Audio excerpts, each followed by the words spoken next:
যে নৈরাজ্যর ছবি তারা তুলে ধরার চেষ্টা করছেন, আসলে নৈরাজ্যটা তাদের মধ্যে রয়েছে। পরস্পর নেতৃত্বর মধ্যে লড়াই রয়েছে, সাংগঠনিক দুর্বলতা রয়েছে। বাংলা নিশ্চয় ঠিক মতো কাজ করছে, মানুষের কাছে পৌঁছচ্ছে, মামাটি মানুষের সরকার, তাই জন্যে তাদের মনের ব্যথা এবং দুঃখ। এসআইআর কাজ নিয়ে ভেবেছিল এই একটা অস্ত্র, চলো আমরা সবকিছু বাদ দিয়ে দিই। কোথায় ঘুষপেটিয়া, কোথায় রোহিঙ্গা, কোথায় বাংলাদেশি, কোথায় আছে? আমরা তো খুঁজছি কোথায় আছেন তারা, বাংলাদেশি, রোহিঙ্গা, ঘুষপেটিয়া, অনুপ্রবেশকারী। দেখান না, আপনারা তো এসআইআর নিজেদের মতো চালাচ্ছেন। আমরা এটা নিয়েও ইলেকশন কমিশনেও বারংবার যাচ্ছি। স্বচ্ছতা নেই তাদের কোনো কাজে, এবং এসআইআর এতে তারা পিছু, মানে এসআইআর তাদের বিরুদ্ধে গেছে বোধহয়। ভারতীয় জনতা পার্টি অনেক নাম বাদ দিতে চাইছে, অনেক নাম প্রকৃত ভোটারদের বাদ দিতে চাইছে, পাচ্ছে না, পড়তে দেবে না। তৃণমূল কংগ্রেস সেটা করতে দেবে না। মানুষ তাদেরকে প্রশ্ন করছে, মানুষ হেনস্থার মুখে, হ্যারাসমেন্টের মুখে। তাদেরকে এতগুলো কাগজ রেডি করে জিজ্ঞেস করা হচ্ছে আপনি দেশের নাগরিক কিনা, ছেড়ে কথা বলবেন নাকি বাংলার মানুষ আপনাদের। এবং তাই জন্যে তখন এই ন্যারেটিভগুলো তৈরি করে তারা। সুশাসন আসবে, কাদের হাতে সুশাসন আসবে? যারা সর্বধর্ম সমন্বয়তে বিশ্বাস করেন। আজকে দিনে যখন আমরা বললাম বড়দিনের উৎসবটা পালন করতে দিচ্ছেন, আসামে দিচ্ছেন, অন্যান্য বিজেপি শাসিত রাজ্যে দিচ্ছেন, আপনি কি তাদেরকে পালন করার জন্য বলছেন? দিচ্ছেন কি? বার্তাটা কি আপনাদের? তাহলে কে চায় তাদেরকে? কেউ চায় না তো তাদের। ভোটার লিস্ট ম্যানিপুলেশন করে মহারাষ্ট্র, দিল্লি জয় করেছে। বিহারের এরকম এসআইআর 2025 করে 45 লক্ষ মানুষ কিংবা তারও বেশি আপনি বাদ দিয়েছে। ভোটের সংখ্যা যারা দিয়েছেন ভোট দান এবং ভোটের যে রেজাল্ট, তার মধ্যে 3 লক্ষ বেশি, রেজাল্টে 3 লক্ষ বেশি ভোটার কোত্থেকে এলো? প্রশ্ন তো রয়ে গেছে। অর্জুন সিং জনসভা থেকে বলছেন যে এই জয় বাংলা এবারে এখানে যারা বলবেন তাদের পেটানো হবে, কারণ ওটা জিহাদিদের ভাষা।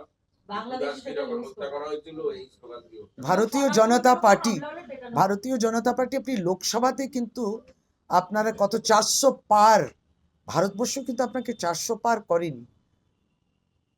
কোন জায়গা দাঁড়িয়ে গেছেন এবং দাঁড়িয়ে রয়েছেন পার্টিগুলোকে নিয়ে। দু পায়ে দুটো সহযোগী পার্টি আছে, তাদের সমর্থন আছে বলে কেন্দ্রের সরকার তারা গঠন করতে পেরেছে।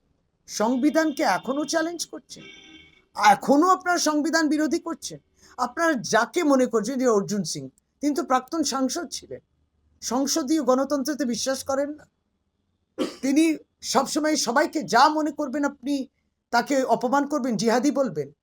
কেন জিহাদি বলবেন? কে দিয়েছে ওনাকে অধিকার? কোথায়? আমরা দেখতে চাইছি জিহাদি, কোথায় জিহাদি আছে?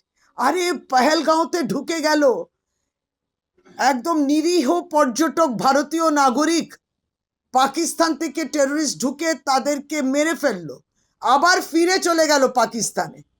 তারা ভালো তো?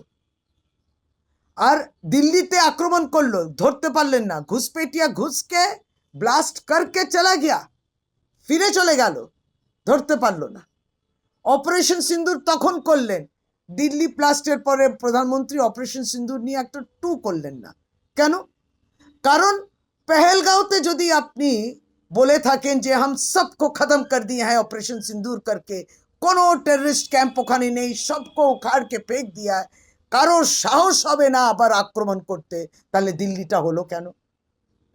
তাহলে আপনি যদি আবার আক্রমণ করতেন ওকে, তাহলে আপনি আপনারই স্টেটমেন্টে ফেরত যেতেন। আপনি তো শেষ করে দিয়েছিলেন। তাহলে এরা কারা?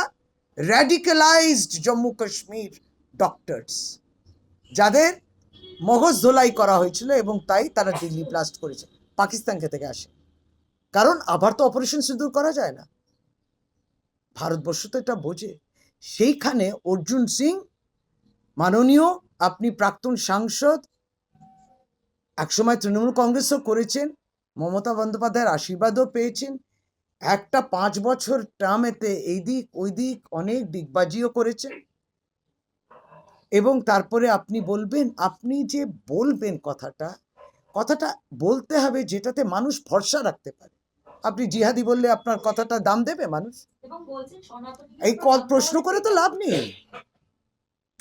कोई भी उनको हिंदुत्व का ठेका नहीं दिया है।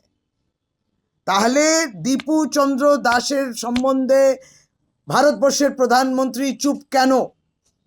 কেন স্বরাষ্ট্রমন্ত্রী, কেন্দ্রীয় মন্ত্রী অমিত শাহ এই বিষয় নিয়ে চুপ কেন? এক্সটার্নাল অ্যাফেয়ার্স মন্ত্রক কি করেছে, স্বরাষ্ট্র দপ্তর কি করেছে, এগুলো নিয়ে কেন তারা নীরব? অর্জুনবাবু বলুক, আমরা জানি না তো। বাংলাদেশ